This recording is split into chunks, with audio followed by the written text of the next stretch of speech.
Hello my dear students, let us continue with the furthermore characteristics of OOPS in this video. Previous video we have completed with what is OOPS programming technique and the first characteristics, what are the objects. So let us move on to the next characteristics, that is the classes. Class is nothing but it's a way of grouping the objects having the similar characteristics. I'll show you one example here. We have here three different objects, that is the van, Audi, sports car.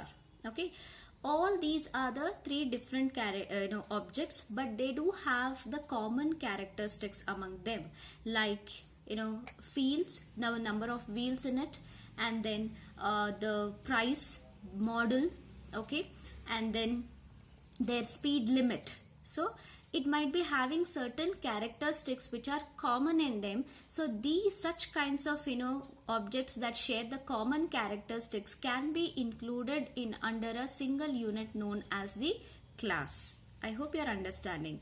Now let me explain you what with one more example here. See how you can distinguish what are the characteristics and what might be the behavior. That means characteristics means the data members, behavior means the member functions. See, any physical characteristics of a person, I can call it as the characteristics. Any unique behavior, what exactly that person can do, then I can say such kinds of things I can list under the member function. I'll give an example of a mobile phone. A mobile is an object that is having its own characteristics and a behavior. A mobile, what can be a characteristics? Color, weight, okay, cost, model. These are the common characteristics that any other mobiles also can have. These are the physical characteristics: color, weight, cost, model. But what might be the behavior? What a mobile can perform the functionality? It can perform what? Call, okay, send and receive the message, internet connection, Bluetooth. It can have an inbuilt camera. These are the functionality what a mobile can perform. So the functionality which are being performed by the particular object, then I can refer them as the behavior or the member function.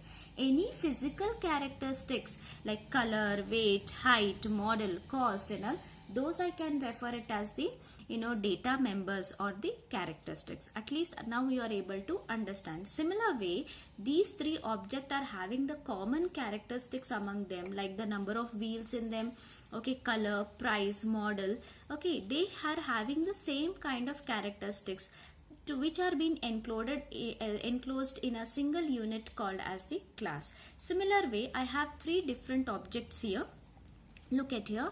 So the first object, okay, it is having its characteristics like name, age, color and sex to determine which gender. Okay, these are the common characteristics that any other person can also have.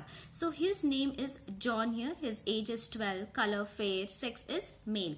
Then what is the functionality performed by the John? They are considered to be as the member function, that he can eat more, drink more and run fast. Similarly, I have one more object known as the Sophia. She is also having here characteristics like name, age, color and sex. And then what are the functionality that performed by this Sophia are: she can eat less, drink less and run slow. Similarly, one more object I have, that is having its own characteristics, name, age, color and sex, that she is a Lily. She can eat more, drink more and she can also run fast. So they are the unique feature that are performed by these objects. But can you see that they are having the same characteristics like name, age, color and sex, and they are having the same member functions like they can eat, they can drink and they can run. Then any objects that are having the similar characteristics, then I can group under the single common unit known as the class. I hope you are understanding. That's what I have grouped all these three objects under the class known as the student. That's how the definition here. A class is a way of grouping the objects that are having the similar characteristics. Then I can call this class as a user-defined data type. What is this user-defined data type? The user-defined data types are such data types which can have the similar or the different kinds of combinations of the data types. For an example, in previous first year we have studied structure. Structure is nothing but it can have the combination of same or the different variables in it in order to fulfill the user's requirement. Then I could say that structure was an user defined data type. Here also classes are also being considered as user defined data type. Look here, we have a class known as the student, where it is having the different variables of different data types like register number of integer type, name of character. They are being included within the same unit, that is a class, to fulfill the user's requirements. Such data types are called to be as an user defined data type, and the class can hold both the data and function. You can see these, the register number, name are the data members, get data and print are the member functions. Here also you can see the name, age, color and sex, these are the data members, and eating, drinking, running, these are the member functions. Hence the class can hold both the data members as well as the member functions in them. Then once the class has been defined, any number of objects of that class can be created. This if I want to access the variable, that is the register number or the name, access in the sense I need to read and print it. If I want to read and print the register number or the name, then I need to have an object. So once the class has been created like student, okay, any number of objects I can create for this class known as the student in order to access these data members. So this point I'll explain with one of the programming example so that you can even understand what is the functionality of get data and the print, why I have to use these two as the member functions here. Yes. Now here I have defined the class as a student with the two member functions, that two data members, register number and the name. You see what exactly the member functions are performing. They are performing certain operations, that is reading the data. Enter the register number, so you are reading register number, then enter the name, fine. Then what does print is performing the operation? It is displaying, that is the register number is, okay. Now once the class has been created, in order to access these data members we have to create the objects. So any number of objects can be created. What is meaning of this is, see, I want to access this register number, that means I need to read and print it out, okay. Then I have to create an object. So S is an object that is created for the class known as the student. When I explicitly make a function call, that is s.getData, your control jumps to the get data and then series of instructions will be executed. That's how I can weave on my command prompt, that is enter the register number, I may give 555. Then it will ask me enter the name, that is Rahul. Understood? Then once the control moves to the s.print, okay, execution starts from the main function, right? So when the control moves from s.print, the control jumps from the print function and execute these series of instruction. That's how I'm able to see the output on my command prompt. That is register number is 555 and the name is Rahul. That means how I'm able to access these data members? By creating an object. So once the class has been defined, I can create n number of objects. More than one objects I can create. Now only one I have, S as an object for the class student. I can create like student S, comma st. St will be another object which is referring to the same class, that is the student. Instead of s.getData, I can even call it as st.getData, st.print. Same functionality will be performed. That means once the class has been created, any number of objects you can create. So I hope all the points have been clear in case of the, that is class. Moving on to the next topic, that is the data abstraction. Data abstraction actually refers to the process of representing the essential features without including any kind of background details or the explanation. For an example, I'll explain this data abstraction with an example. Think of this ATM card machine. So when you go to withdraw the money, what you are thinking of, just you need to put the card and then whatever the instruction that user needs to enter his pin, okay, pin card, what amount he wants to withdraw and whether it's from the savings account, what kind of account he has to withdraw. Only the essential things on the ATM machine you will be able to, it will be given for the user to interact with. all how your request will go to the bank, how the bank is transferring the money to the to you through the ATM machine, how internally the ATM circuit is being designed.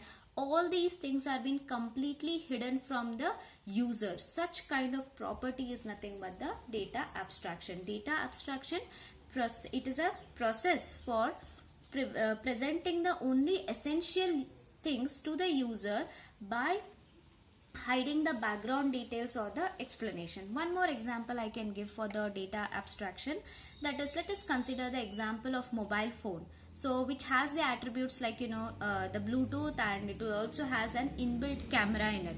Whenever we have to transfer or share the data from one mobile to the another mobile, okay, then we will not worry about how exactly the Bluetooth is working within your mobile phone.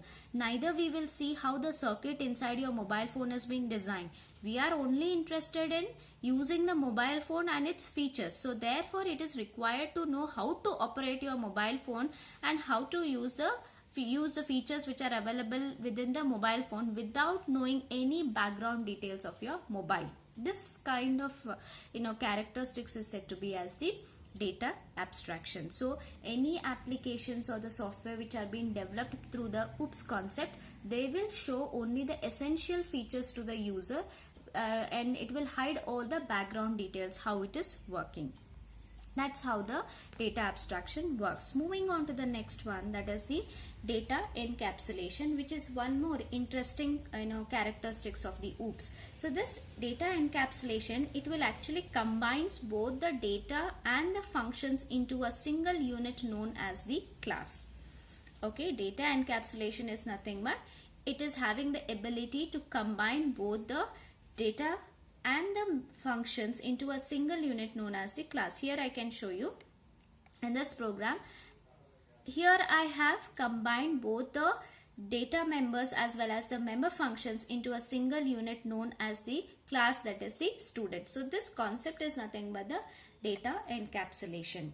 Now what is why we have encapsulated in a class in a single unit? That because data encapsulation will prevent the direct access to the data. It will make sure that there should be no any direct access to the data members, that is register number and the name. Only the member functions which are there within the class can access. Only the get data and the print function are able to access the register number and the name. So this data encapsulation provides data hiding or the information hiding. The insulation of the data being accessed outside the world is nothing that is the data hiding or the information hiding. Think that outside the class, now here my class ends. One more function I'll write here, void display, which is not a member function of this class. I'll just write void display and I would try to print that register number is, name is. One more function I'll take.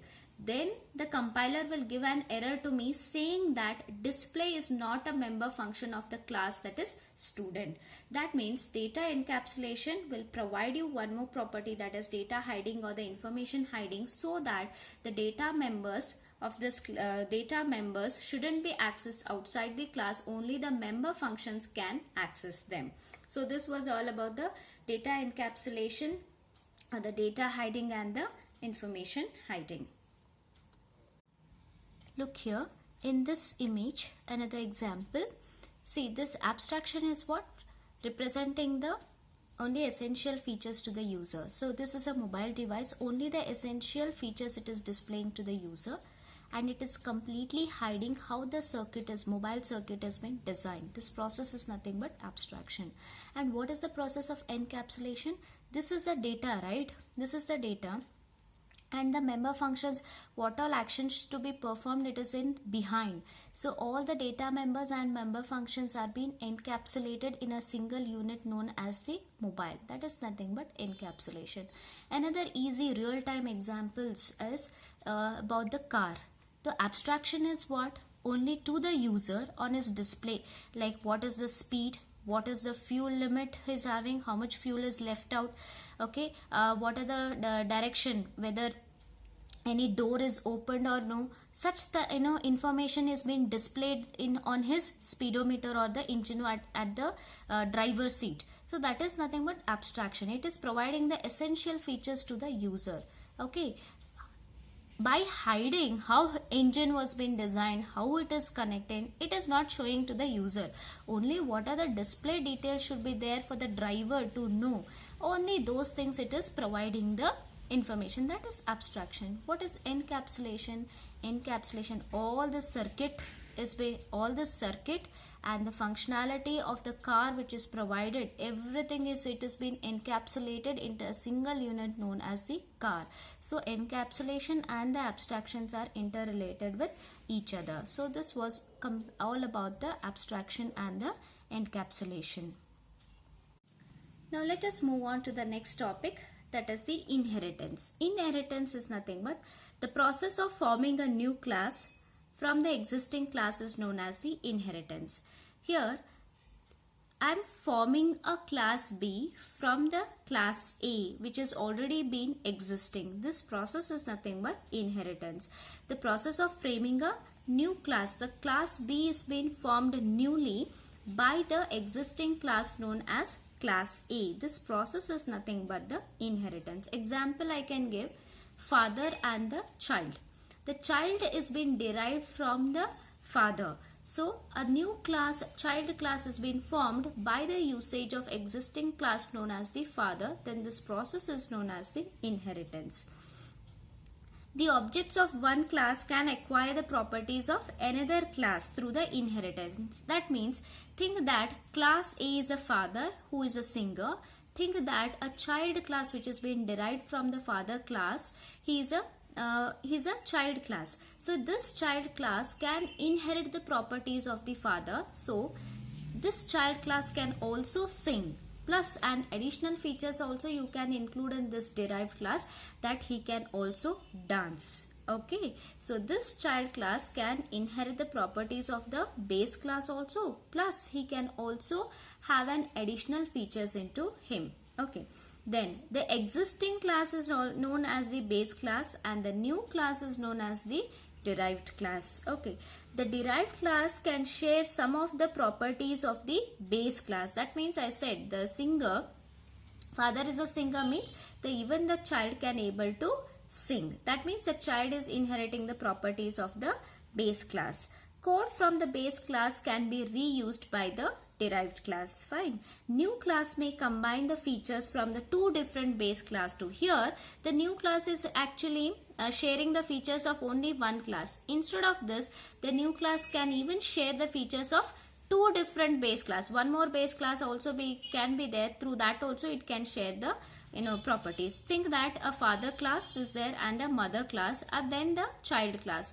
A to be father, B class to be as mother, and the C class to be new class to be as the child class. This child can inherit the properties both from the father as well as the mother. Okay, by using this inheritance, the major advantage is code reusability. Okay, instead of writing the code, the same code which is there in the father's class and the mother class, as you're inheriting, you need not to write. The properties are already been there in the child class. You need not to write the code once again in the child class. Okay, let me explain this with the example here. Now look here. Okay, here black color are inherited skill, the red colors are the new skill. Now think that this is a person who is having the ability to perform cooking, singing, dancing and teaching. So this is a child class which is inheriting the properties from the base class. Okay, so plus what are the properties she is inheriting? That is cook. She can also cook, sing, dance and teach, as well as she can add an extra features also, that is she is able to coding. She is able to code also. Understood? So this is base class and the newly formed class is called as the derived class or the child class. So this child class need not to write all the coding for these things. By default it will inherit the properties. Similarly, this again is a child class. This is again a child class which has been derived from the previous existing class. Look at the abilities. She can cook, sing, dance, teach, code. Plus an extra additional features are also being added, that she can shoot guns and she can repair electronics also. So what exactly is happening? The process of forming a new class from the existing class is known as the inheritance. Isn't it? Here it is providing a greater advantage of code reusability. All these characteristics in her, by default it is inherited. Okay, so this was all about the inheritance. I hope you people are understanding the concepts. Watch the video carefully, solve the assignments, take care of your health. Thank you.